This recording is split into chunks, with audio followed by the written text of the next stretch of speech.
Are we ready to begin?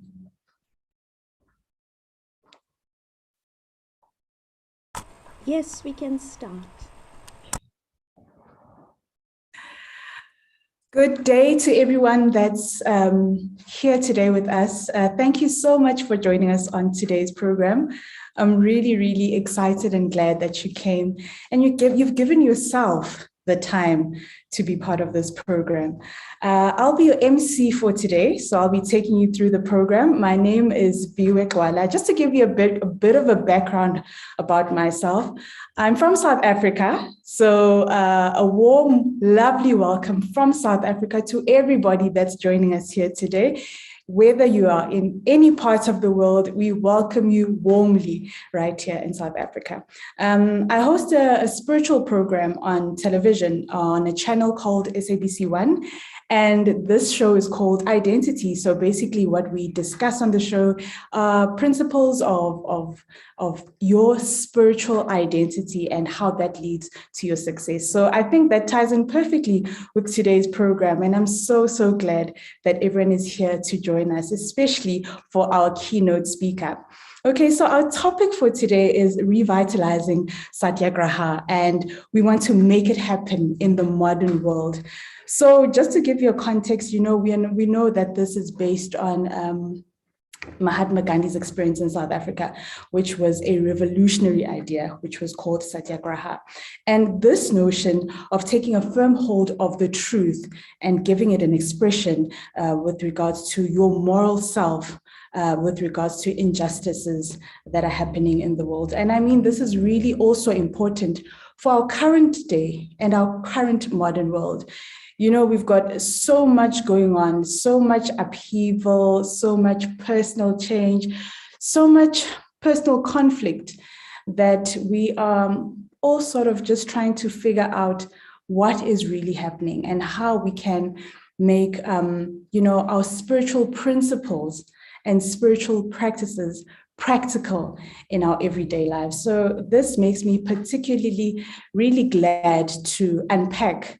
And I think Sister Shivani is perfect as our keynote speaker. But before I introduce her as our keynote speaker, I think just to give a context of the program today, we can watch a video that can set the tone for us to really understand and really think about spiritual principles in today's modern world. So let's have a look at our video just to give us a setting of today's program.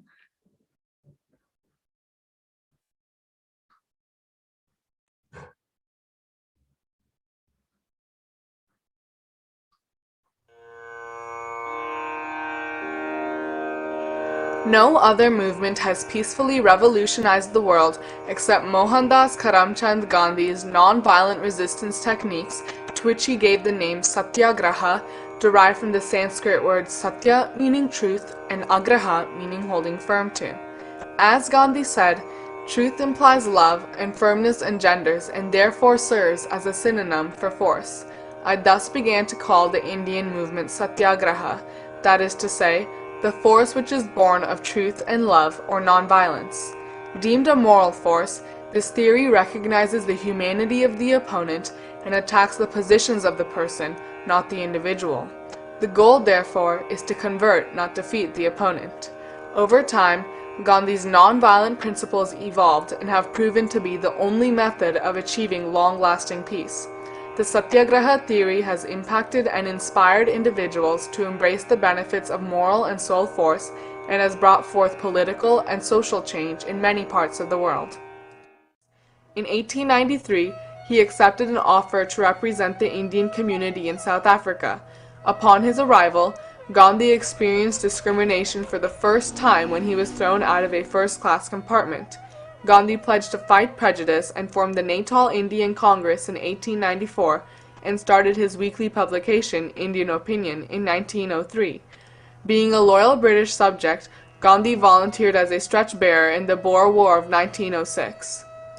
He came so close to all the fighting and the killing and the violence that a war is all about. And when he saw all this happening right in front of him, he got so repulsed by it that he said there has to be some different way of resolving these conflicts.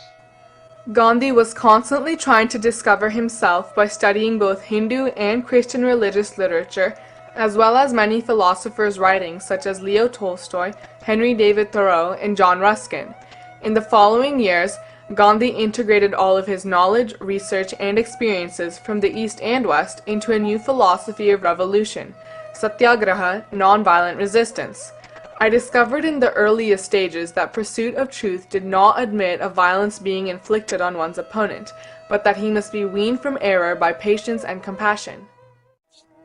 The South African anti-apartheid movement under Nelson Mandela was also influenced by nonviolent principles and widely used civil resistance and boycotts. Much like these, nonviolent resistance has impacted many of the more recent revolutions in the world, like the Northern Ireland religious struggle, the color revolutions in Eastern Europe, the Chilean resistance against their dictator, and the Tiananmen Square protests.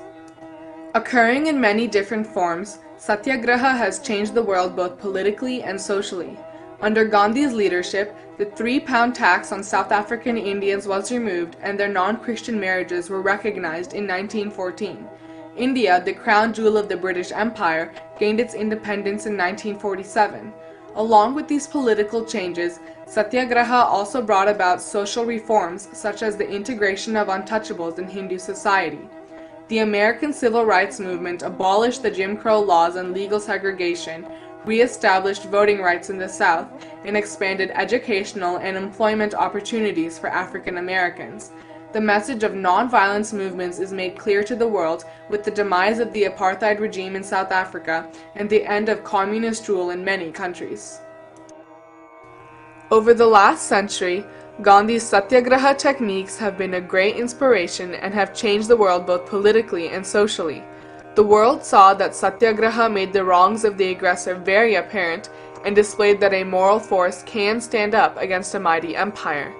Despite the fact that Satyagraha was a radical form of protest for the times, it was embraced and seen effective and immensely influenced society's views of nonviolent resistance. Through its practice, countries have been decolonized, democratized, and desegregated. As Cecilia Bach, the editor of Gandhi's autobiography, wrote, "There is nothing new about the ideals of truth and nonviolence. They have long been stressed in every major moral and religious tradition. Nevertheless, he did have something utterly new to teach the world about them, how to implement them on a large scale in the practices of nonviolent but forceful resistance, for which he coined the word Satyagraha."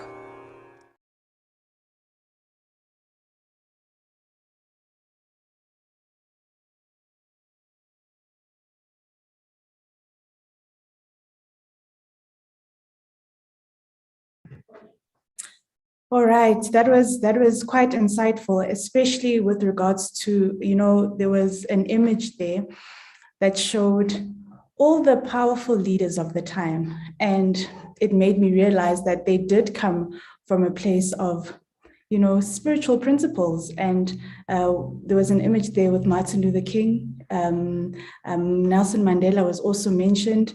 So, the work of Mahatma Gandhi made me realize the importance and the power, the true power of coming from your spiritual principles.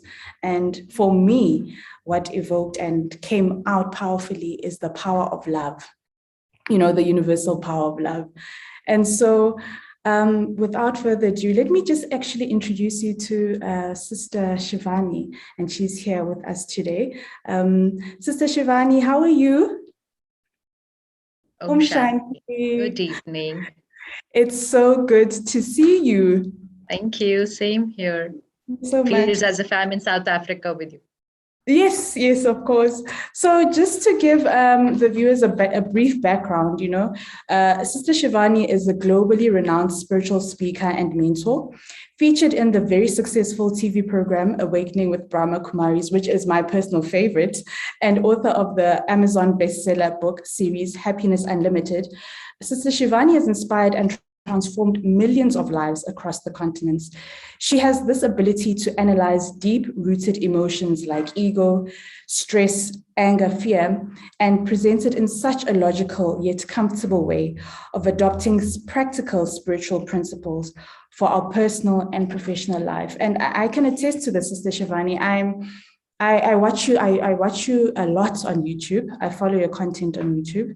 Watching your videos here at the Brahma Kumaris with Suresh Oberoi. So I've been really, intrigued by the way you unpack such deep spiritual principles that one can just take for granted and say, yes, I know this is peace. I know this is love. I've heard about truth, but you really do it in such a way that you make me feel as if I am peace.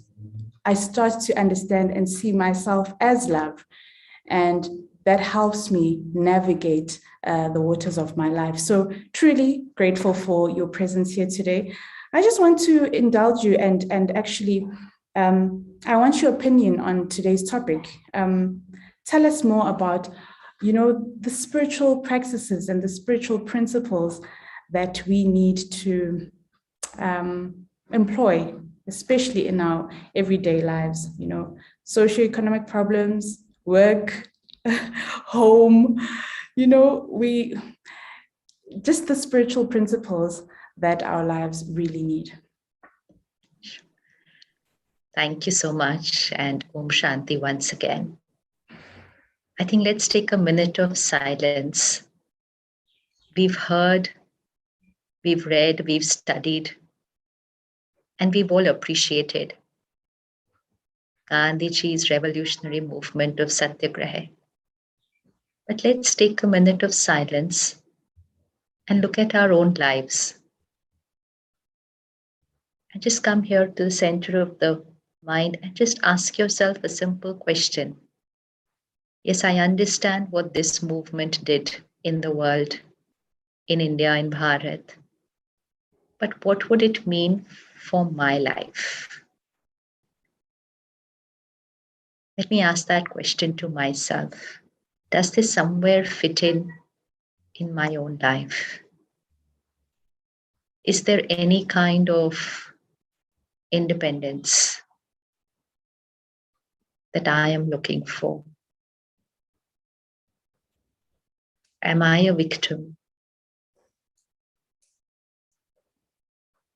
of any kind of injustice or violence? Check deep, subtle, and within.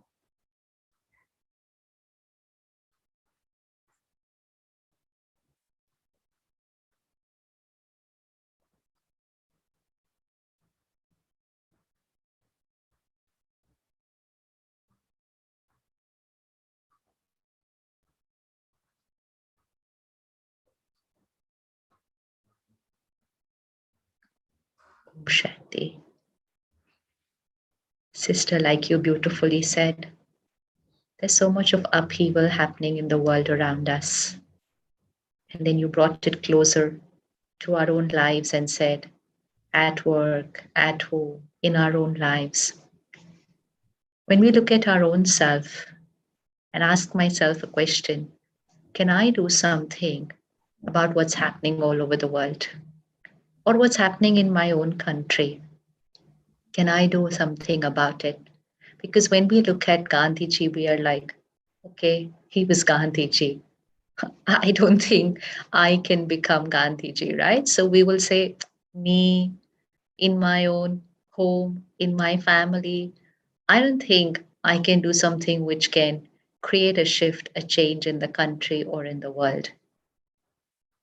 But the first, very, very powerful and yet very simple spiritual truth that we understand is about the power of one. It's the power of one, that any change begins with one. And at the Brahma Kumaris, we have a very, very beautiful slogan, we would call it, when I change, my world changes. And which means any kind of change begins with the change within. If I look at my own mind, It will be as if, okay, it's my mind, it's inside. Doesn't matter if there's some conflict going on there, doesn't matter if there's some turbulence going on there.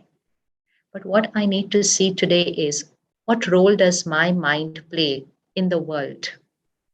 We thought it's inside, nobody can even see it because people can only see my words, my behaviors, everything is perfect. There's violence in the world, there's injustice in the world, there's conflict in the world, and somebody should do something to finish all that injustice, violence, and conflict in the world. Second very important spiritual principle: my mind is not just my mind, it's a part of the collective consciousness of the planet. Making it simpler, just come to your house. If you are four people living at home, and if someone had to come and check the vibrations of your house, how does the energy in your house feel? Is it calm? Is it peaceful? Or is there an energy of conflict in your house? So, who would decide the energy of your house? Just simple, the state of minds of the four people living in that house. So if those four minds are calm, peaceful, then the energy of the house will be calm and stable. But if most of the minds out of those four minds are stressed, anxious, aggression, violence, and conflict inside, then the energy of that house is going to be a little heavy. And so if you go to different houses, they may look identical. Physically, the house may look identical. Hypothetically, furnish it identical, same tapestry, same sofa, same everything. But the energy of every house is different.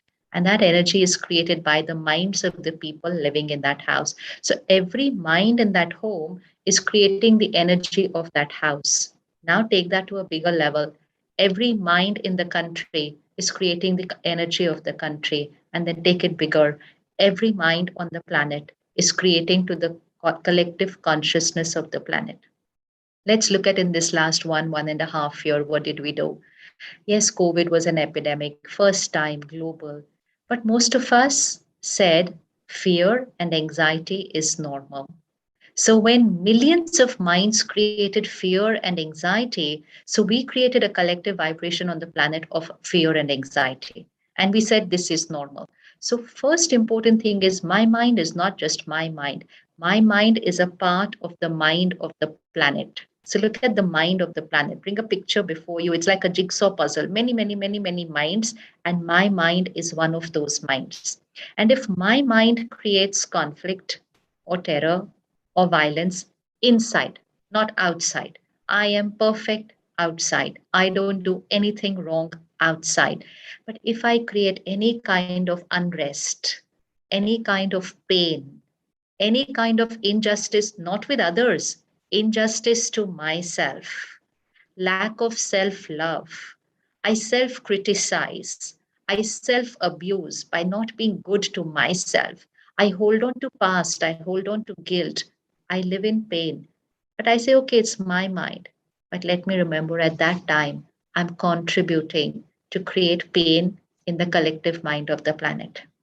I'm creating terror on the collective consciousness of the planet just by creating terror in my mind. What is terror in my mind? Something has happened which is not my way. Someone has behaved with me which is not the way I wanted them to be. And I go on and on and on creating thoughts which are not happy thoughts, which are not respectful thoughts, which are not loveful thoughts. And I go on saying, they are like this to me, they did this to me, nobody loves me, nobody cares for me, I am of no worth to any. Just go on and on and on saying this to myself. I don't need anybody else to do anything wrong to me. I am here enough for myself, causing a lot of harm to myself. And at the same time, radiating pain into the energy of the planet. So, what would be the relevance of Satyagraha today? Satyagraha is two words: Satya, truth, and Agraha. Agraha is the Hindi word actually. So, Agraha means insisting, determination, holding on to firmly to the truth. So, what is the first truth that we need to hold on to, which is very, very important for our independence? Satyagraha got independence for the country. Now we can hold on to the truth which will create independence for our own selves. Which kind of independence do we want? We have independence of the country. Today we have physical independence. Most of us are financially independent. But there's one more area of independence that we need, and that is emotional independence. most of us are emotionally dependent. What is emotional dependent and what is emotional independence? If you find your mind saying, I'm stressed because of this situation, I'm angry because of them, I'm hurt because of her, I'm irritated because of them, I'm happy because of him. Now, every line, I'm angry because of them, I'm happy because of them, I'm hurt because of them, I'm worried because of them. Every line is saying that everything is happening inside here, my inner world.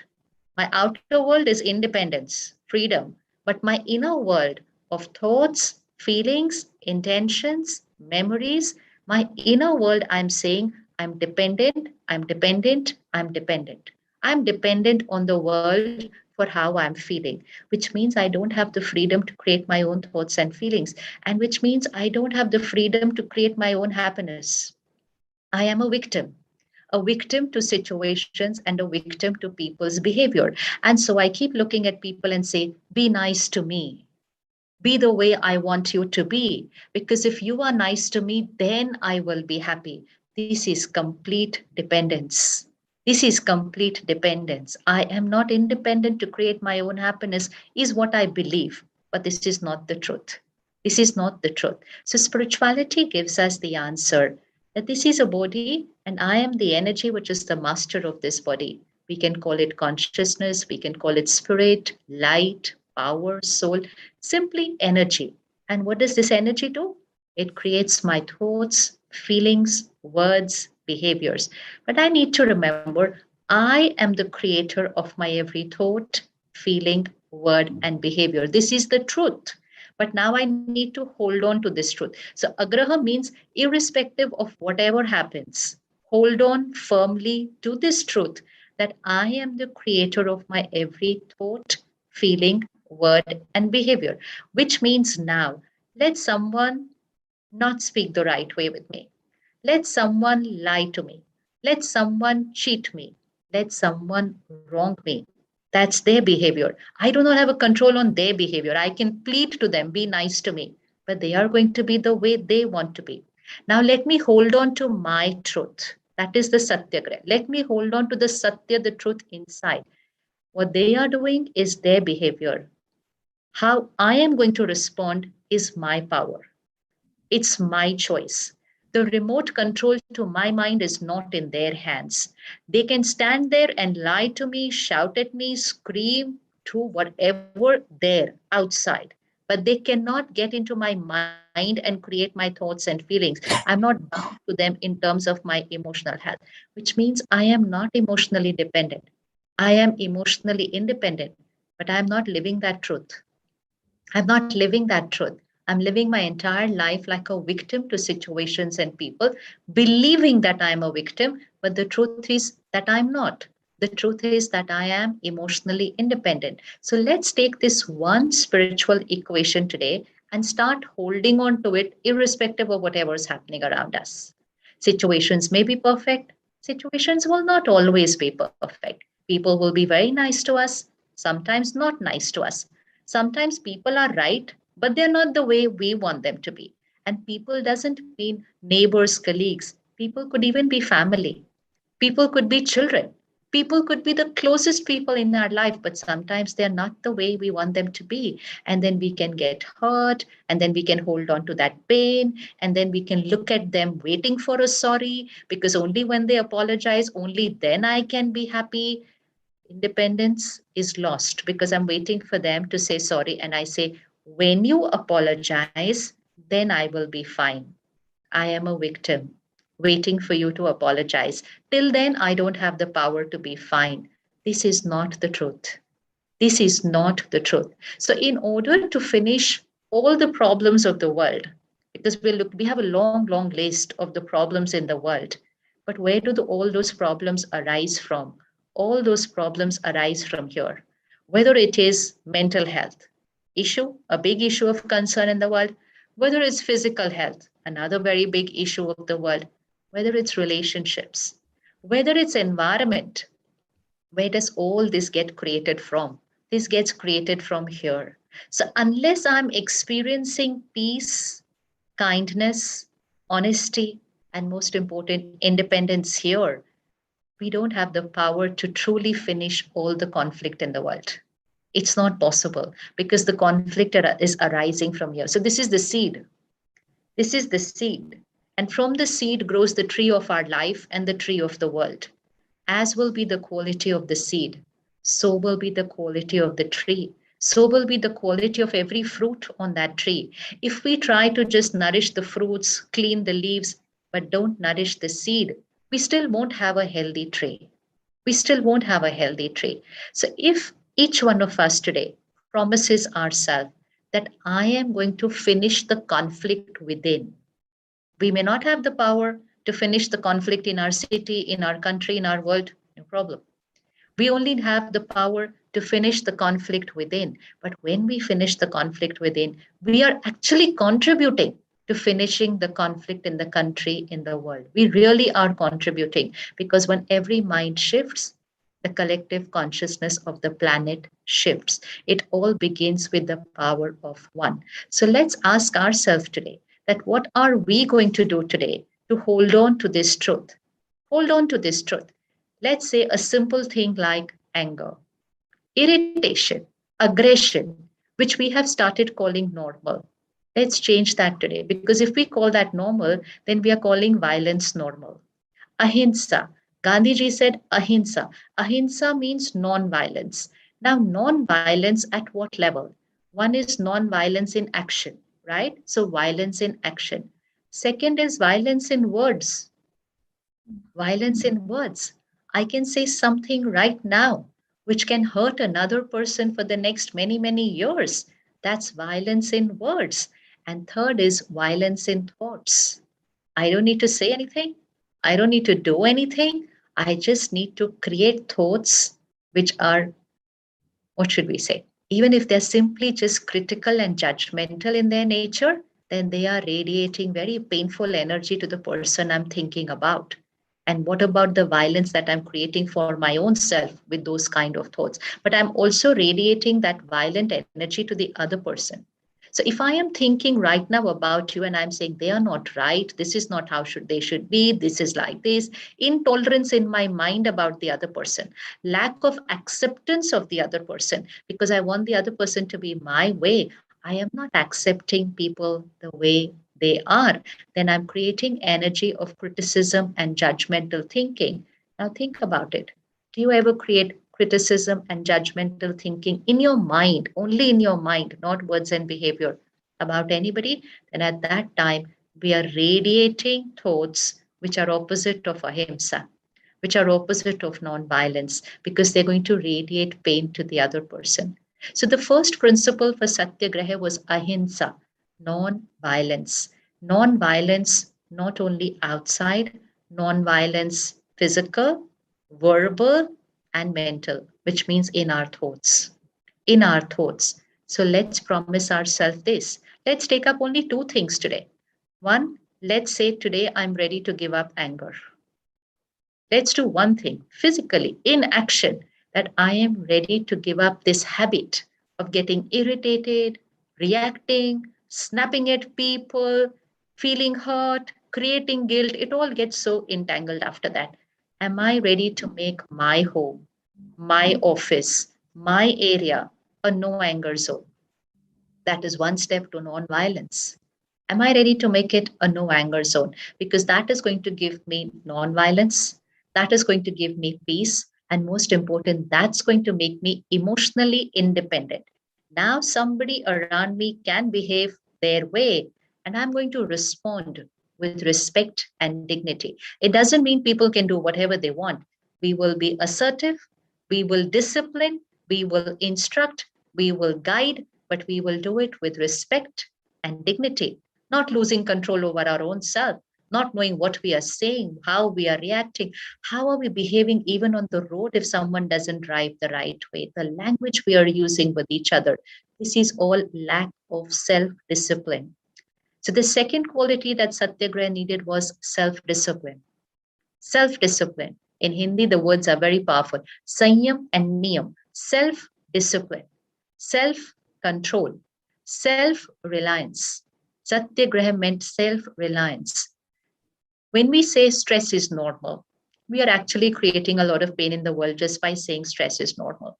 But what is the definition of stress? It is pressure divided by resilience, self-reliance, that resilience. But we conveniently ignored the denominator and we said so much this, so much that, so much that, so stress is normal.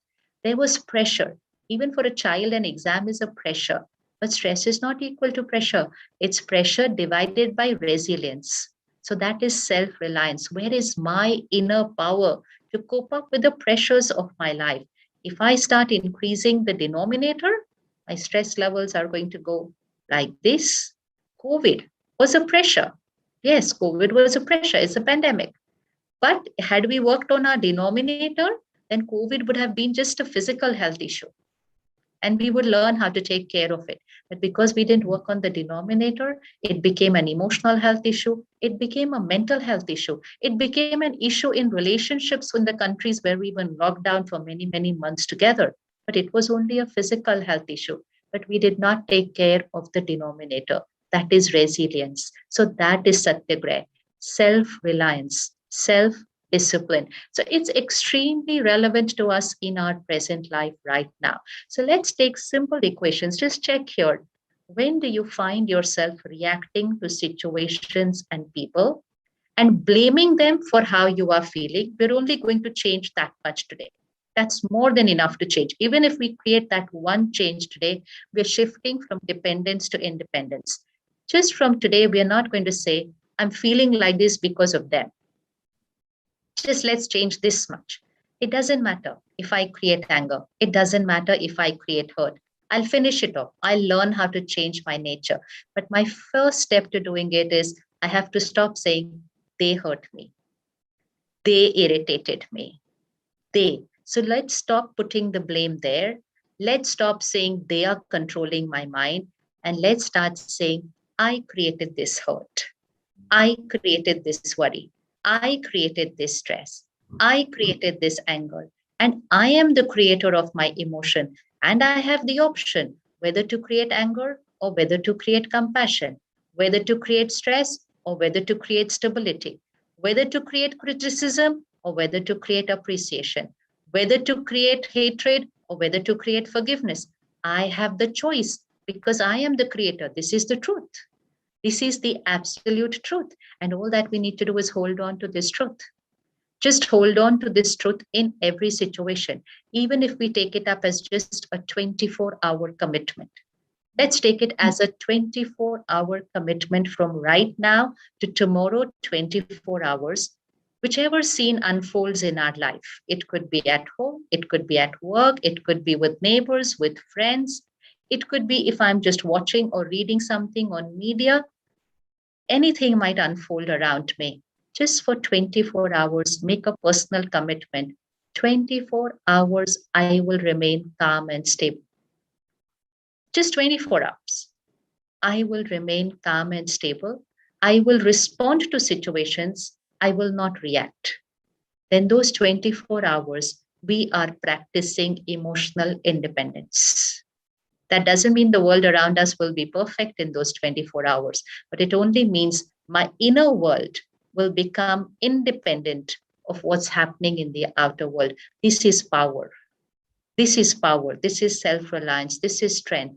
And when that starts happening, then compassion, then forgiveness, then forgetting the past, then letting go, then tolerance, then acceptance. This will all just come natural. It will come very natural because I have the choice of creating that emotions. Now, I am not dependent on people and situations. So let's take it up together as a 24-hour personal commitment. When we are together on such a special day, it's not only about appreciating what another pure soul has done.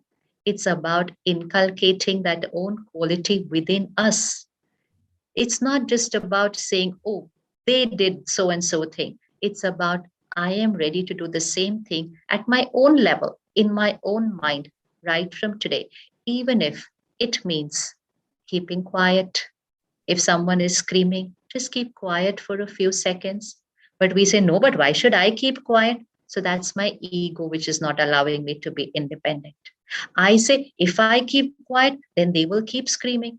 Yeah, but if they are in pain, they are going to keep screaming.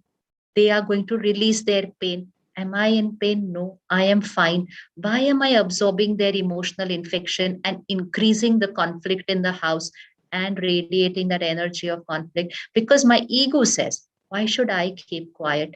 Because my ego says, keeping silent is a weakness. This is my ego. This is my illusion. This is not the truth. We think if I keep silent, now being silent doesn't mean I'm allowing somebody to exploit me.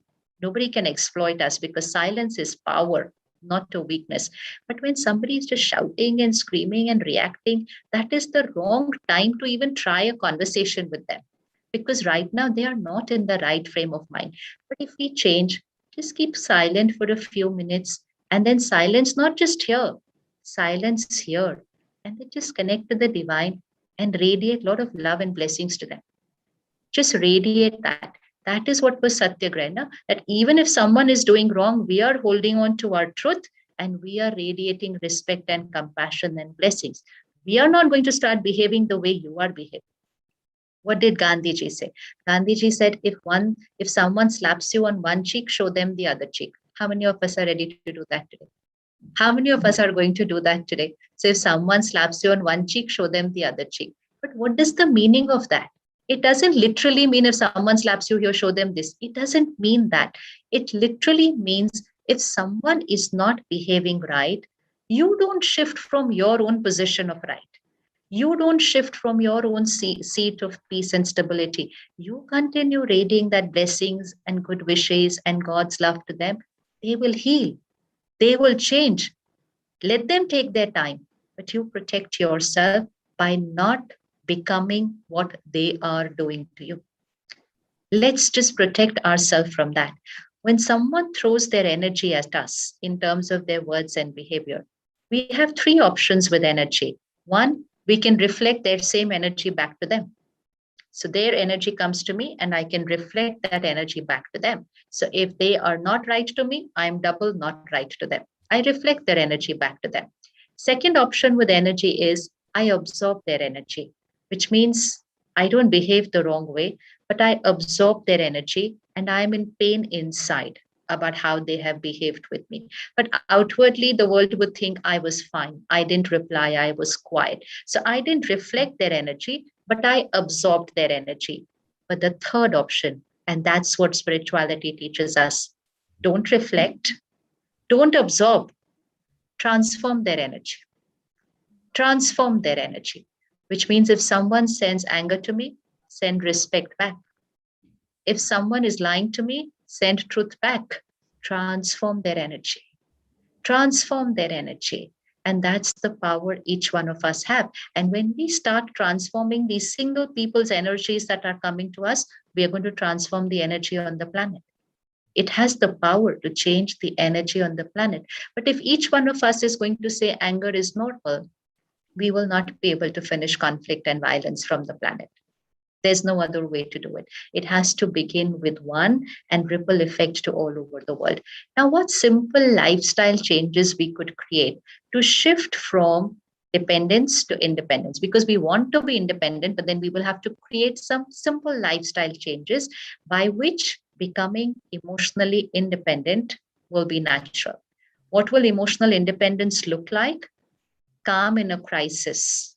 There can be a crisis outside, you can be calm inside. Someone could wrong you and you can forgive very easily. Something must have happened in the past and you can release it and let it go. This will come natural. Acceptance of people rather than saying expectations are normal. Expectations are not normal. Acceptance is normal. Gratitude instead of complaining. This is not right. That is not right. This should be like this. That should be like this. This is low vibrational energy. Gratitude is high vibrational energy. It's emotional health. Criticism, shift to appreciation. Comparison. Social media gives us so many options of comparing ourselves with all over the world. Earlier, we would at least compare ourselves only with friends and neighbors and relatives. Now we compare ourselves with the world, and all that comparison is affecting my self-respect. It's affecting my self-respect. But emotional independence means I know who I am.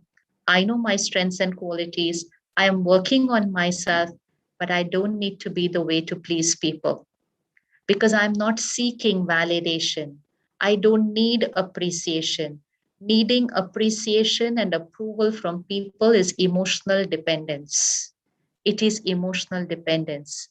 Even if you wear a new beautiful dress and go for a get together or a party or a function, and you're waiting for people to say that you're looking nice, it's emotional dependence. You love yourself. You've chosen that new dress. It was your choice. Now, doesn't matter if nobody around you says it's looking nice. It doesn't matter. You liked it and you have bought it for yourself. Self respect. And it can start with something like a dress, but go on to the biggest decisions of our life, where we are not a victim of peer pressure, seeking validation from people for who we are and what we are doing. And then we will have the power to stand for what is right, to stand for the truth, if even if we are the only one. Even if we are the only one, because we will not be dependent on people's approval to feel good about ourselves. So let's do simple lifestyle habits, which are going to give us power here to build up our emotional health and become emotionally independent. Fundamental thing which is needed is quality of content that we consume. Content. Content is a very big reason for making us what we are inside here, because what we watch, read, and listen, what we watch, read, and listen is who we become. This is very important. What we watch, read, listen is who we become. It's our emotional diet. So if I'm going to consume content which has ego, lust, greed, jealousy, violence, comparison, I will not be able to stop myself from becoming like that because it's the food that's going inside. It's my emotional nutrition. And today we are flooded with content. And how much time we're just going on scrolling our phones, our iPads, our laptops, our television channels. And just like a blotting paper, like a sponge, we are just consuming all that content. And that's why we are becoming that. And what we are becoming, the world is becoming. So content is equal to personality, and personality is then radiating to the world. Unless I change the quality of the content I consume, I cannot change myself. And unless I change myself, I cannot change the condition in the world. So this is again where spirituality plays a very important role, because spirituality is also content. It is content. So, like you said, I watch Awakening. Now, what is Awakening? It is a spiritual content, right? So, it starts with you just surfing the phone or a laptop, TV channel, and you suddenly start consuming pure content, which is spiritual principles. Just watching, reading, listening content. But that content or any content of that quality, it has compassion, it has forgiveness, it has acceptance, it has peace. And we're just watching as if we're watching another TV program. But just by watching, we start changing. We start changing because we are consuming. And while we're consuming unaware, it starts becoming a part of our thought process. And after a few months or a year, we will say, I have changed. How is it that I didn't react today to this person? It was my diet that I had been consuming every single day. But if what I consume can shift me towards this change, then what I consume on a daily basis can also shift me towards the other change. So, spiritual study, daily spiritual study practice. Let's make it a practice to keep at least 20 minutes to begin with. Just 20 minutes. At the Brahma Kumari's Raj Yoga Meditation Center, we have a beautiful culture where we all meet together daily for an hour just for spiritual study, just to study the versions of the divine. And just that going in is creating emotional independence. It's shifting from this lust, anger, ego towards purity, towards power, towards peace and calm, just by taking the right diet. So just make that one habit today, that spiritual study, spiritual principles, just consume the content. Just begin only with that, and it will start creating a shift. And second, to be able to inculcate that content and make it my reality, contemplate on that. Reflect on that. How am I going to apply this in my life today? That is meditation.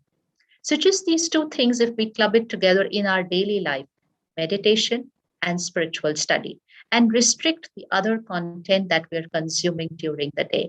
Check how much content am I consuming and what's the quality of that content, and remind yourself what I'm consuming, I am becoming.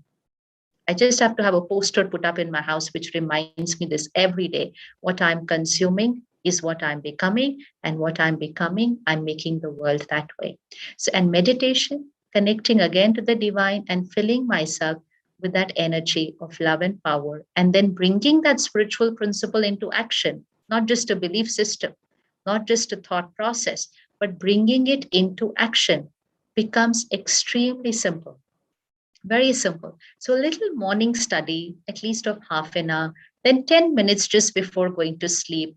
The last layer of content over here, if it's pure and divine, deep sleep, in which that purity and power energizes your mind and your body, and you're going to wake up very light, ready to face the world with strength and stability here. It's so simple, but just because we haven't experimented with it, we are believing that all this conflict is very real and a normal way of being. And one more simple thing which can help to finish this conflict inside is our dietary habits, which means what we eat and drink. We are what we eat. You know, we've always heard that you are what you eat. And yesterday, the world has celebrated the World Vegetarian Day. Isn't it beautiful? 1st of August, we celebrate World Vegetarian Day. And 2nd of October, we celebrate Non-Violence Day. And both these days are interconnected. So if I want to finish the violence within, then I should not be having food which has an energy of violence. It has the energy of violence. So an animal diet has an energy of violence. It is vibration. It may have proteins, it may have minerals, it may have vitamins, but it has vibrations of pain. It has vibrations of conflict. It has vibrations of violence, of helplessness, of fear. That's the vibration of that food. And I am what I eat. I am what I eat. So let's take it up as a 3-month simple experiment, experimenting with a plant-based diet. A plant-based diet. Just experiment. Don't accept it. Don't say, okay, I'm a vegetarian forever. No need to say that right now. Just experiment with 3 months of a plant-based diet and see how it makes you feel in your mind and even in your body. It's very healthy for the body also, but we only need to experiment. So if what I watch, read, listen, eat, drink, these are the 5 things that are going in. If these 5 don't have violence, don't have conflict, they have pain and they have peace and they have power, then becoming that, very simple. Very simple. Much simpler than what the world thinks it is, and much simpler than what we all think it is. It is so simple, and it's the experience of millions of us. Millions of us. So it's really all about experimenting. So let's start experimenting with this truth, and we will get results very, very soon. You're so right, Sister Shivani. I think we tend to we complicate things. And listening to you right now, sure, you said a mouthful. It actually makes me think back to, especially during lockdown days, right? When I had my fair share of going out of my mind. You know, in the beginning, I was like, this is what we need. I was kumbaya about it. And then after some time, I was like, okay, it's too much. The news, social media, the people that you met, everybody was, so it was fear.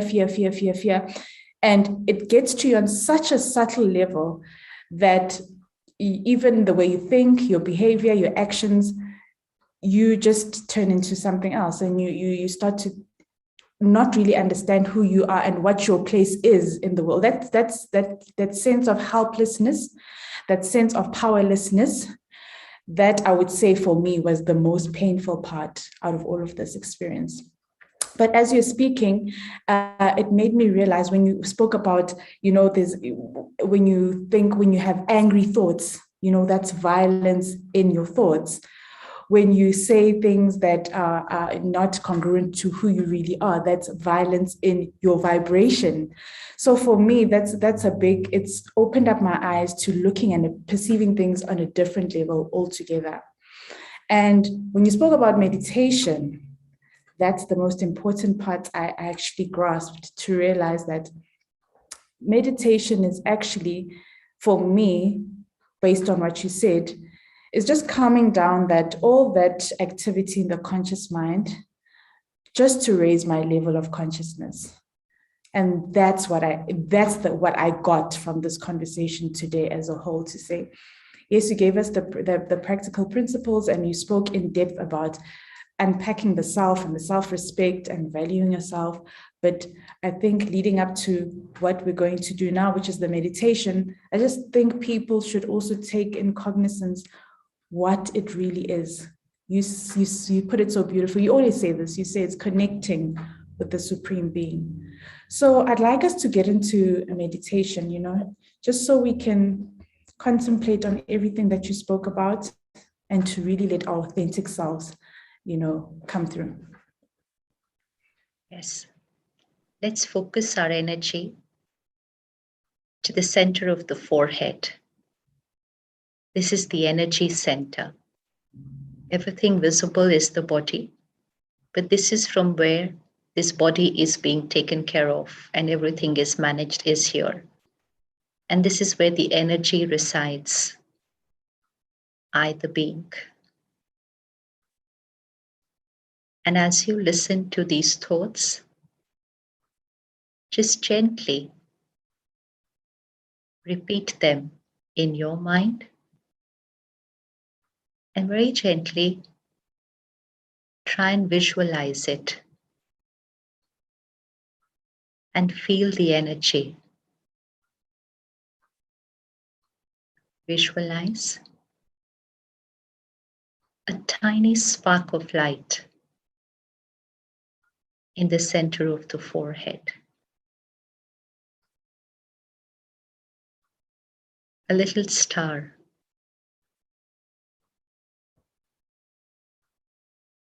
I, the being, the master of this body.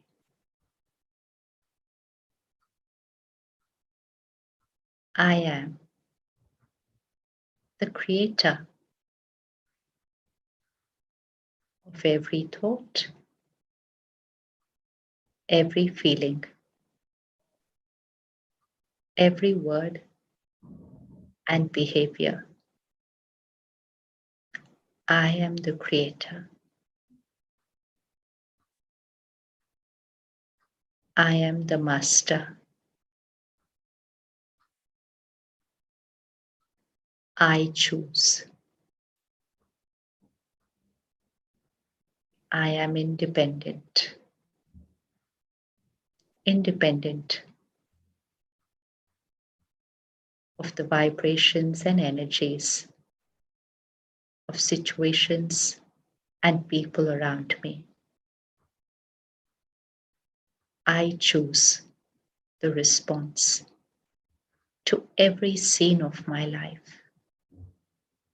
I am the creator.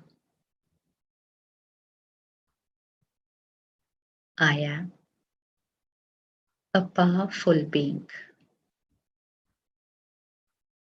Feel this vibration radiating through your body. I am a powerful being.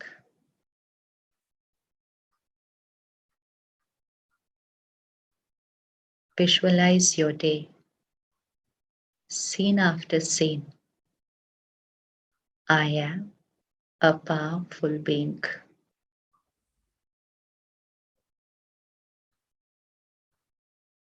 I respond with peace, which is my own nature. It's my personality. I respond through my nature of peace to every scene of the day. Peace is my power. See yourself with the people in your life, people at home, people at work,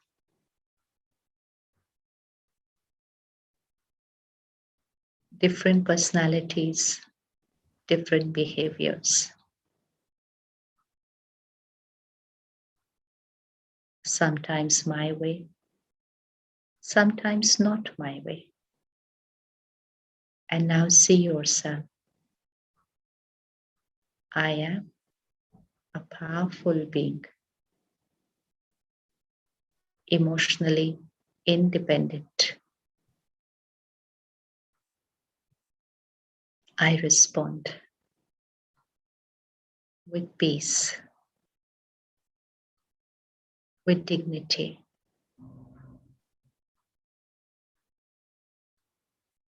This is my truth.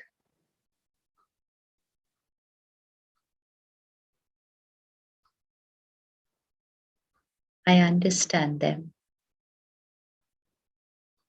I accept them.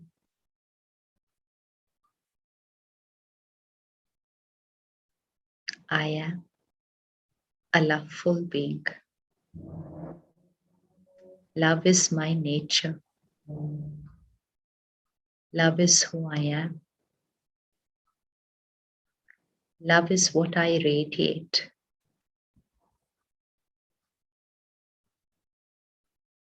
It is my personality. It is my truth.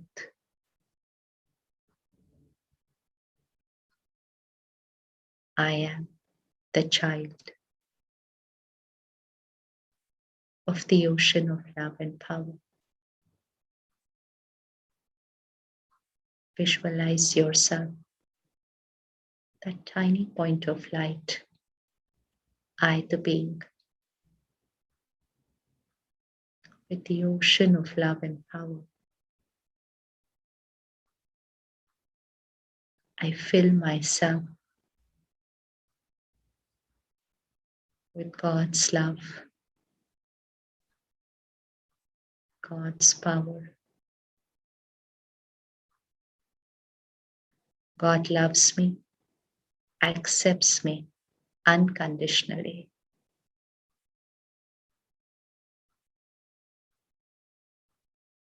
I release everything that I have been holding on to.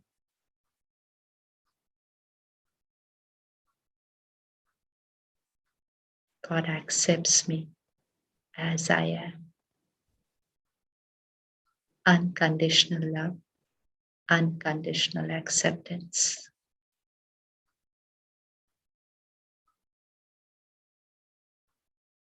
And this is the power which I now radiate out into the world. Unconditional love, unconditional acceptance.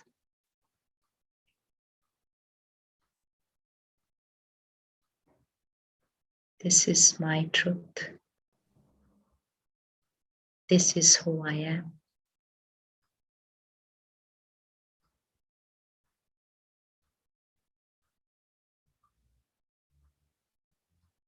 This is my reality. Peaceful in my thoughts, words, and behavior. I am peace. Om Shanti. Om Shanti. Shanti. Sure, that was powerful. I think we can go into our Q&A session. I'm sure, Sister Shivani, there are a lot of people who've got questions for you. I know I still have a few more, but let me just look at our message boards, and if any of our viewers want to send through their questions, that's perfectly fine. We can just do this. I'm still trying to navigate my way around this. Maybe I should get some help. Just to check what you guys want to ask Sister Shivani. Is there a way that I can move it to the side? So, Sister Shivani, I just think just from my perspective, right, the way I'm understanding the beautiful way in which you set our topic into context, right? I got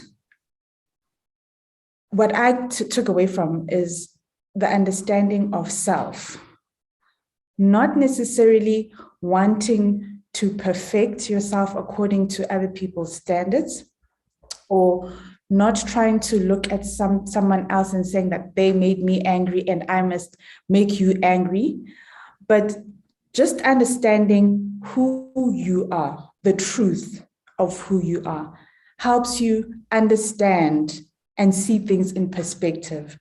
That was my takeaway from this whole experience. But when it comes to understanding yourself and having a sense of self, let's just package it and call it identity. Let's just call it for what it is. Knowing who you are, your identity, right? I thought to myself, okay, there is my spiritual identity of peace and love and truth.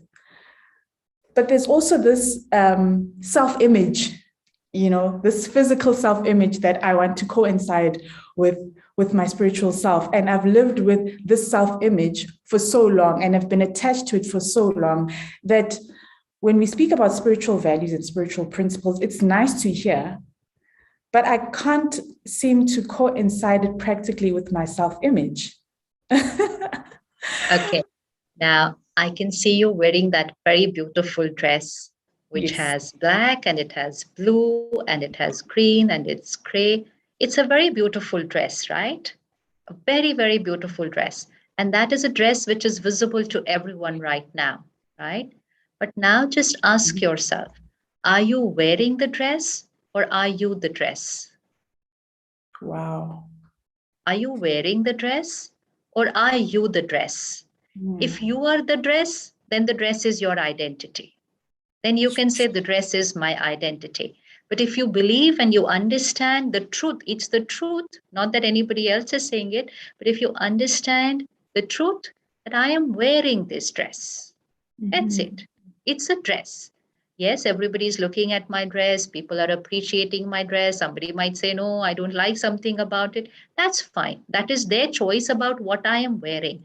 But is the dress my identity or is the dress what I'm wearing?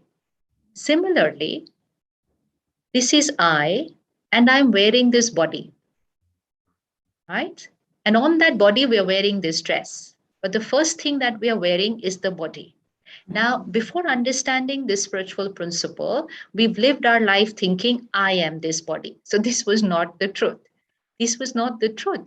But because we didn't know the truth, we were living our life believing that I am this body. It's as simple as somebody forgetting that they're wearing the dress and thinking that I am this dress. Now, it sounds like, oh, but this is the dress. It's because we remember.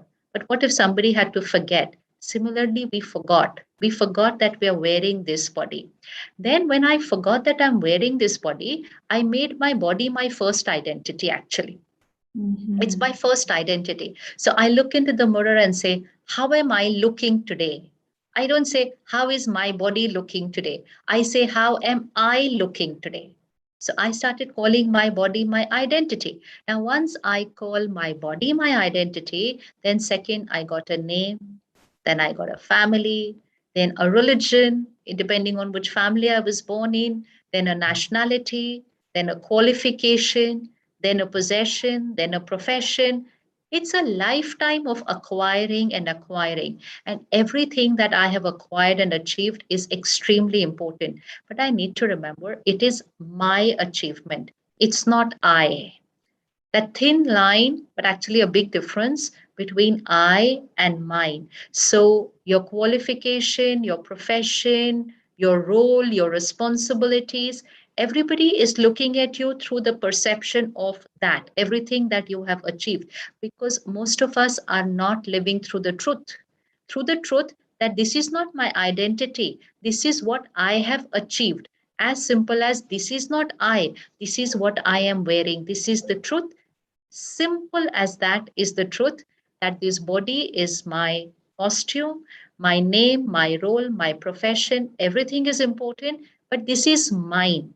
But this is not my identity. This is temporary. Tomorrow my role may change. Day after tomorrow my profession may change. Things may change. Relationships change. Everything can change. The only thing that remains constant, that identity, is I.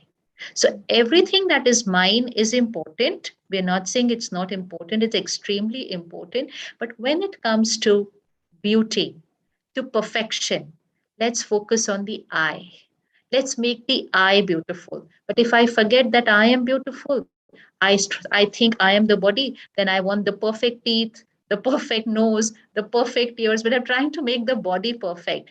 I don't love my body the way it is. I keep comparing my body to other people and I say, like, but she is like this, he is like this. Why am I like this? If I put on a little weight, I don't like my body. If I lose weight, I don't like my body because I want a perfect body. Because human nature is we like perfection, but we actually wanted I to be perfect. But because I thought I am the body, I forgot about making this I perfect. I only wanted to make my body perfect. So everything that was mine, I'm trying to make it beautiful, perfect. But because I forgot who am the I'm not working on making that beautiful and perfect. So let's make that beautiful and perfect. Let's work on that self image, that how beautiful am I the being? How perfect am I the being? And let's work on that. Let's work on that. And let's take care of everything that we have achieved. But remembering, these are only achievements. These are transient, these are temporary. And 1 minute, and I, the soul, leave this body and everything is left behind. But I, the identity, doesn't finish. That goes on. That journey continues. So it's as simple as the dress you're wearing. It's the perfect analogy. Thank you so much, sister. So we've got quite a few questions coming in. Everyone is so excited to see you, Sister Shivani. Nisha says, Shanti, how to make better choices when we're confused, which path to take, where everything seems so important. So she basically wants to know, when you're so confused, which is the better choice to take when everything seems so important? Most important is, why do I feel I'm confused? Because I'm not being able to discern what is right for me. When you're making a choice, always remember that this choice is a karma. It's a karma, no? It's an action that I'm going to create, and every karma will have a consequence. So always while making your choice, remember this is a karma and this karma will have a consequence, and let me choose only that karma which consequence will be beneficial to me and to everybody around me. One. Second, first, instead of making a choice, first start silencing your mind, because a silent mind will take a right decision. A noisy mind, a cluttered mind may not take the right decision. And sometimes we actually ask other people to take decisions for us because we're so unsure about what decision to make, that we're actually asking other people, what do you think I should be doing? What do you think I should do? We're literally asking other people for decisions. So, simple step for that, start your morning with meditation. Connect a very beautiful and create a beautiful personal relationship with the divine. Share everything that is on your mind, even share all your choices, share all your options. Start talking to that supreme power like you talk to people. Invisible, cannot be seen, but a telepathic connection. We communicate with the power of our thoughts. Just experiment. You might not feel anything right now, but just experiment. Start sharing your choices with the divine power and say, I'm very confused. I'm not understanding what is right for me. I need your help. Like we go to people around us and say, I'm very confused. I need your help. Let's try this one. Let's try what answer we get from there. And so share it there, share all your options, say your choices, and say, you are the one who's going to tell me what's the right thing for me. Say it and go to sleep. Now you have surrendered, you have given it up there. Just go to sleep and don't think about it for the next 2, 3 days. And you will see the answer just coming, popping up on your mind. And you're going to be so certain because there'll be only one answer. It won't come as multiple options now. It's as simple as asking somebody whom you trust, whom you know is going to give you that answer, which is going to be best for you. And when you will receive that answer can come just like a flash. your own inner awakening. It'll just come like an answer on your mind. Or maybe somebody will just come before you and just say it to you as if you had asked them the question. But when you will receive that answer, your mind will just accept it and not create any multiple options after that. And when you experience that, you will know that the answer is coming from there. So let's start asking our questions up there. Not let's just start telling our problems there. Let's start asking our questions and let's start creating that personal relationship and receiving the answers from there. And that becomes very simple when we learn meditation. So it'd be nice to learn meditation first, also, for that. All right. I think there's a question here that a lot of people would relate to, and they're asking about protecting yourself from, absorbing other people's energies, especially people that are close to you, like people that you work with, you spend most of your day with them, or your family members. So how do you protect yourself so that you have that inner strength and that inner resilience? One thing we always need to remember, energy flows from higher to lower. Energy never flows from lower to higher. Nothing goes like this. Everything is like this. Similarly, vibrational energy. So let's say someone around me is at a vibration of 40. Okay, we're just talking hypothetical, between 0 to 100. So someone is at a vibration of 40, which is not a very good vibration, average vibration. Sometimes angry, sometimes hurt, sometimes holding on to resentment. So average vibration of 40.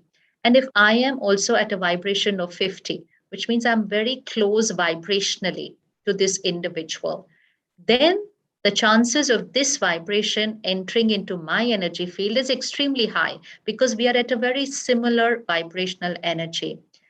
But even if I move away physically, I'm still in their energy field. If they are my relationship, they are my colleagues, and that energy field will influence me. The only way to protect myself is emotional distancing. Like COVID, we were practicing social distancing, sitting far away, keeping our distance.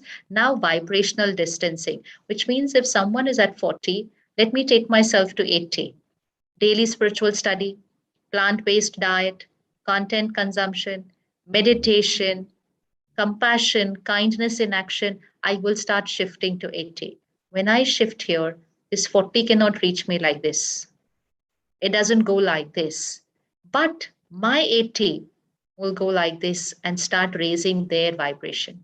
So energy never flows from lower to higher. Energy always flows from higher to lower. So don't worry about people around us having low vibrations. We are always very concerned. Oh, people around me are having lower vibrations. How do I protect myself?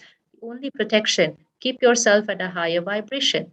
When there was COVID all around us, how were we protecting ourselves? Good immunity. Build up your own immunity. Keep your distance, and nothing can enter inside you. A very beautiful visual that you can create in your meditation every single day. I am a divine being, and God's power and blessings is a divine circle of protection around me. Draw this every single day. It's like a white energy circle. God's power and blessings is a divine circle of protection around me. So it's like for COVID, you wear a PPE kit. COVID cannot enter. You can actually go and treat a person and COVID will not enter because you're wearing a protection kit. Similarly, to protect yourself from vibrations of people around you, God's power and blessings, a divine circle of protection around me. It's like a protection kit. Lower vibrational energy will not enter, but along with that, raising your vibration. The higher you go, the more the lower energy cannot touch you, but your higher energy can start raising their vibration. So don't worry about what is the vibration of other people. Just check what is my vibration and how can I go higher and higher and higher. That's perfection. Let's make myself perfect. And there's another question here I think a lot of other people relate to with regards to loss of income during COVID. For some people, that's really a practical challenge where maybe they were the breadwinners or, the family suffering because there is a substantial loss of income. How do you then implement these spiritual practices knowing that there's no source of income that's coming in? Very true. Even in India, many families have gone through a financial crisis and many are still going through a financial crisis. In fact, in India, many of us have lost a family member. Many families have lost, especially in this year. That means when the second wave was there in 2021, April, May, every day was tough. Many people lost families. So, yes, we've gone through a phase where a lot has happened outside, which is not the right way for us. And of course, we've lost a lot of financial support. But things are getting better, things will change. The only power that I have, certain things are in my control, certain things are not in my control. Losing a job, losing a business is right now not in my control. But what is in my control, that through this little period, let me take charge of my mind. Let me not lose power here. Let me not dip here in my energy, because things will get better very soon. But if I dip here, then I will not be ready when things are better. When things are better. So, yes, meditation, yes, spirituality cannot suddenly bring money into my house. No, it cannot. There is no magic and miracle happening here. But spirituality and meditation will keep me strong. It will help me to create that very personal connection with the divine. I will experience that safety, that emotional security, and I will have that confidence. I need the confidence right now, especially when a lot of people are losing that willpower and confidence. I just need to have that confidence, start putting in that sincere effort around me, and very soon my destiny will change. My destiny will change. Let me just tell myself, I only lost a job. People have lost their complete families. I only lost my job. It's easy to get it back. It's easy to get money back. I just need to keep my mind here. Just make use of this time to strengthen your mind, to hold on to that willpower, and to hold on to that faith in your own self and in the divine, and say, here it is. The miracle is very, very near. And create a few affirmations for yourself. Use them every day. It becomes very easy to manifest them, because our thoughts manifest and they become a reality. If I keep saying, we don't have money, we don't have money, how is it going to be tomorrow, then we are creating an affirmation of lack. It is the truth. We're not saying it's not the truth, but affirmations, which means my repeated thought patterns become a reality, they manifest. So even if I don't have money, I will start saying abundance is my reality. Abundance is my reality. I have a lot of money, even though I have nothing. Similarly, like we said, I am peace, even though I am stressed. I am stressed. But what is the spiritual principle? That create a thought of what you want to become. And when you create it here, then you will become in reality. So start creating a thought of abundance of wealth. Start visualizing yourself at your job, with your work, in your shop, with your business. Start visualizing a lot of people coming to you for your work. Start visualizing that. I'm a powerful being. I have faith in myself. I have a lot of work. I have abundance of wealth. Start saying it, thinking it, creating it, visualizing it, and very, very soon manifesting it. Manifesting it. It'll become your reality. So just create this affirmation and visualization just before you go to sleep. That moment is the magical moment. Just before you go to sleep, let it be your last thought. And just when you wake up, let it be your first thought. These two moments are your magic moments, because they go into the subconscious mind. And then every time you are having a meal, radiate that vibration of abundance, prosperity, power, faith into your food, because our food absorbs our vibrations, and that becomes the predominant state of my mind. And then throughout the day, within 10 days, your thoughts will change to everything is fine, everything is perfect, I have wealth, I have abundance. Your thoughts will start changing to that. You will radiate that vibration into the universe, and you will attract that reality into your life. It will manifest. It's called a very powerful spiritual equation. It is Sankalp se Siddhi. Sankalp is thought, Siddhi is manifest. Thoughts manifest. Let's use this spiritual law. Sister Shivani, there's so many questions and they're all so good.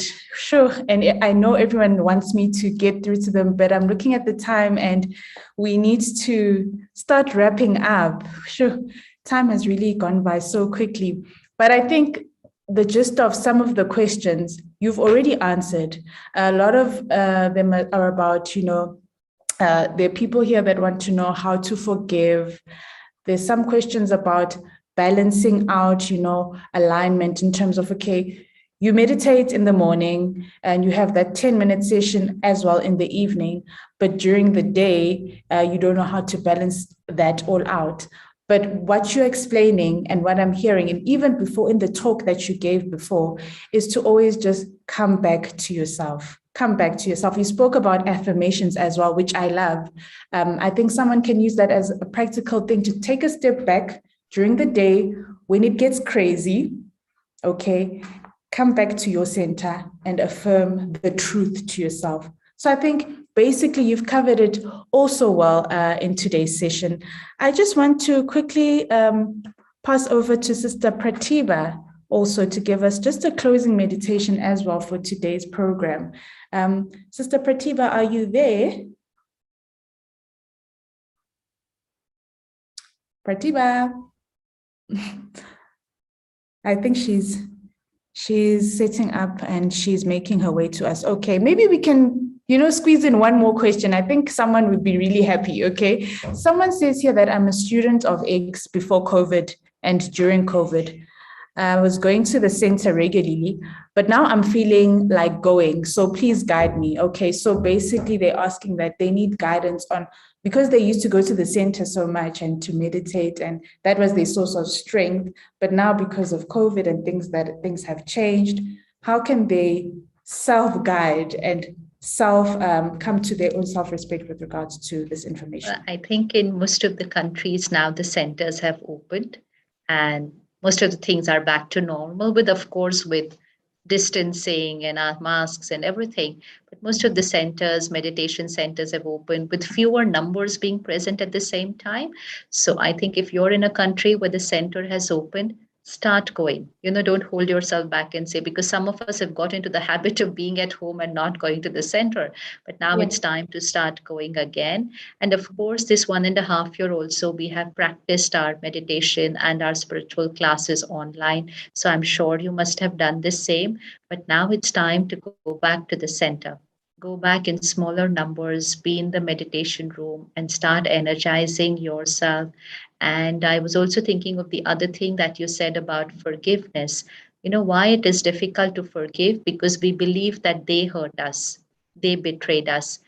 Once we shift that thought to they did what they believed was right, but I created my hurt. I created my hurt. They could have wronged me, but they cannot hurt me. Two things are very different. Two things are very different. I'll tell you, there was a sister who came to the center a couple of years back. She's around 35 years old. She was abused when she was a 5-year-old child. And you can see the trauma of a 5-year-old child who's gone through that experience. And she became very bitter inside, bitter about, she lost faith in people. She refused to get married. She just was not able to trust people at all. In fact, she even kind of moved away from her parents emotionally because she thought her parents didn't protect her. A 5-year-old child perceiving the situation that way. Why did they leave me with that uncle, or whatever that was? And then when she came to the center, she understood that yes, what happened was very incorrect. What the person did was very wrong to me. But once she just got up from her meditation and she said, what I realized today? That person abused my body. What he did was very wrong, but he abused my body 30 years back. I have abused my mind for the last 30 years. This was her realization. She said, I've created so much pain and bitterness and hatred over here that it is me who's abusing my own mind for the last 30 years. She said, today I've decided I'm releasing that person from here. I'm going to release that person from my mind. I let that person go. I forgive and I forget that. She said, I need to love myself.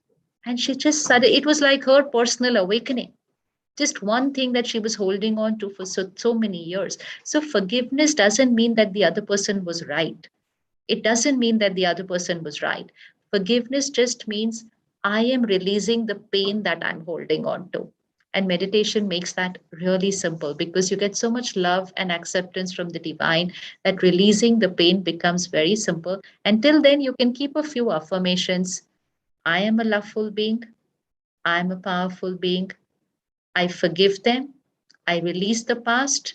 I forget. I let go. Just 4, 5 simple things. Keep saying it every night. Say it every morning. Every time during the day it troubles you, repeat it. Say it again. Within a few days, that recording will disappear from here. It's just a thought pattern that gets created. So we have to create a counter thought pattern and release it and let it go. Sister Shivani, wow, thank you so much. We've come to the end of the program. I know that you need to leave. So in closing, do you have anything to say to us to wrap it up so that we can release you with love and joy?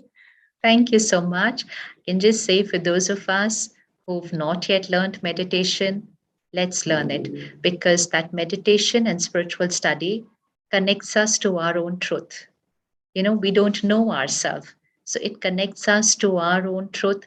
And then living that truth will become very, very simple. First, I need to know the truth. And then living that truth will become extremely simple.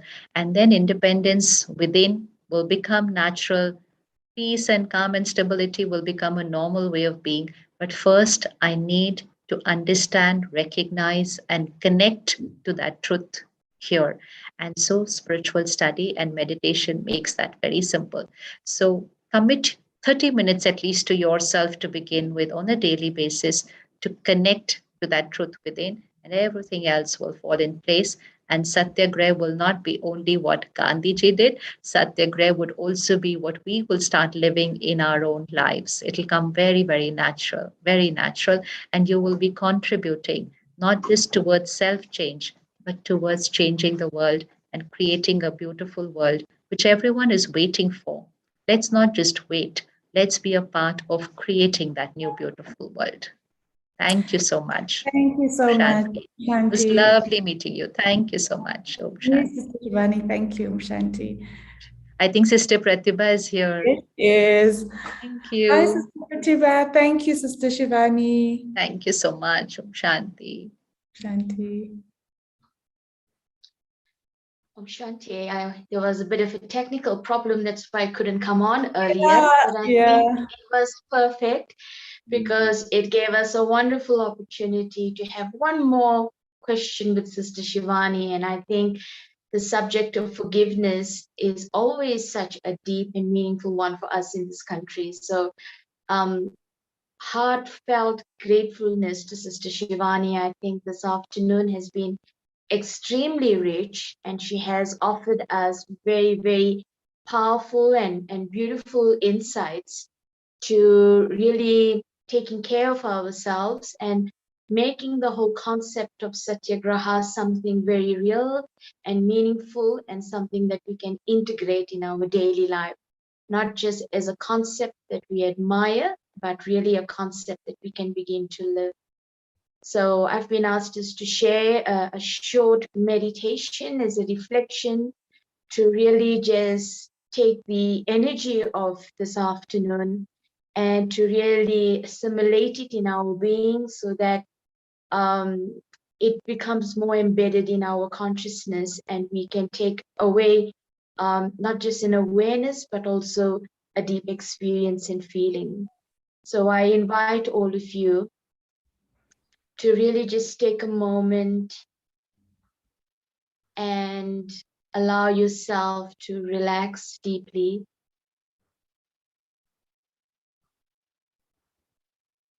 And just holding this awareness that my mind and the thoughts that I create in my mind are also contributing to the collective. And so in this moment, it offers me this sacred opportunity to offer something beautiful and still and peaceful to the collective mind.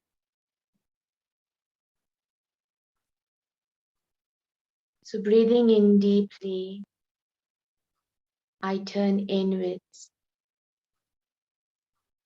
returning to that inner core of my being, that deeper spiritual being that I am,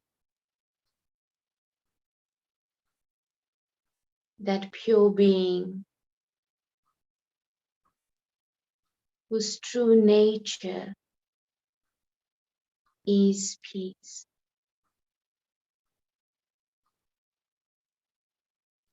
And this is the greatest spiritual truth, that our true nature is that of peace. Our true nature is that of love. Our true nature is that of being compassionate.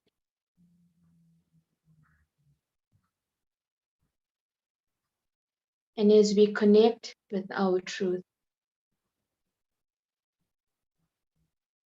we reclaim the power of our truth,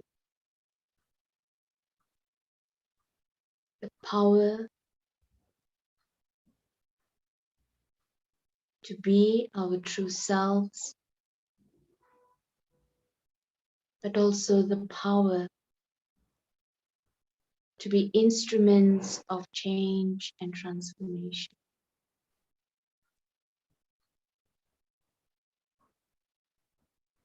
So staying firmly on this awareness of truth, Satya, and through this firmness of staying stable in this awareness, I awaken this power within me.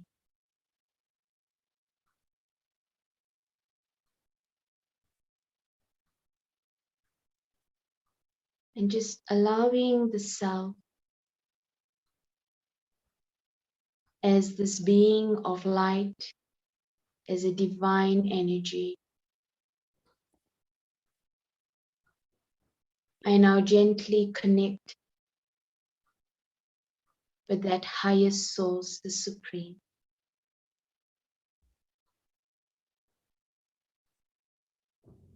And feel the love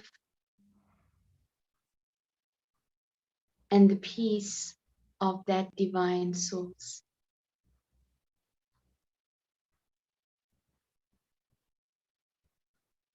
As I absorb that pure energy, I become a conduit for that energy. As I absorb that divine love and light and peace, I give myself the space and opportunity to become that light and love and peace. So that not only do I feel that peace, but I also radiate that peace.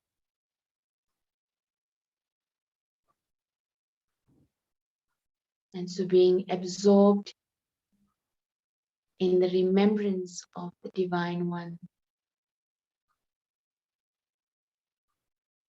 like a star that absorbs the light of the sun and begins to share its own radiance, I take from that divine source and then radiate to the world around me.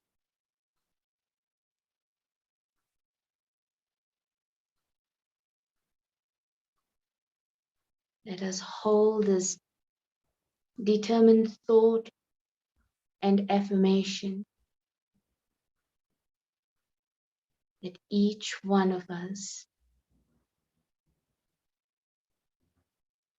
are instruments for transformation of the world. Each one of us can make the difference.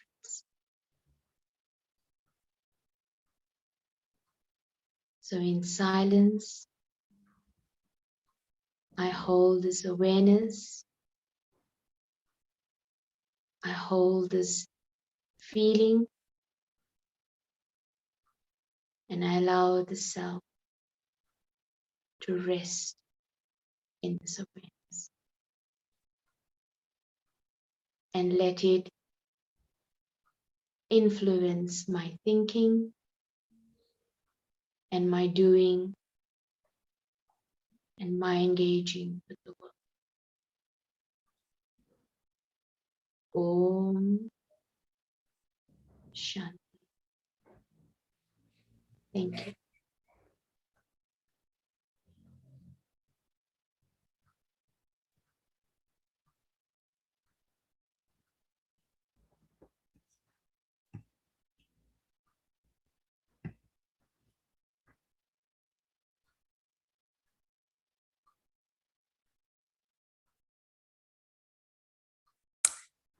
Om Shanti. Thank you so much. That brings us to the end of our program for today. Thank you for everyone's questions, even though we couldn't get to everyone's questions, but I hope that they were answered throughout our conversation with Sister Shivani. And my takeaway from this, it was a lot. It was a lot. But, you know, just understanding and having a sense of self gets you to a point where you are able to become aware of your levels of consciousness, with regards to your family, your friends, society, and eventually having an impact, a positive one, throughout humanity. So thank you so much to everyone that watched. Thank you so much to everyone that participated. Thank you for the questions. Thank you to the Brahma Kumaris, and a special thank you to Sister Shivani and Sister Pratibha. And I hope that you enjoyed this thoroughly as much as I did. Thank you so much, and Om Shanti. And a special thank you to you, Vive, for hosting it so well. Thank you. Oh, thank you.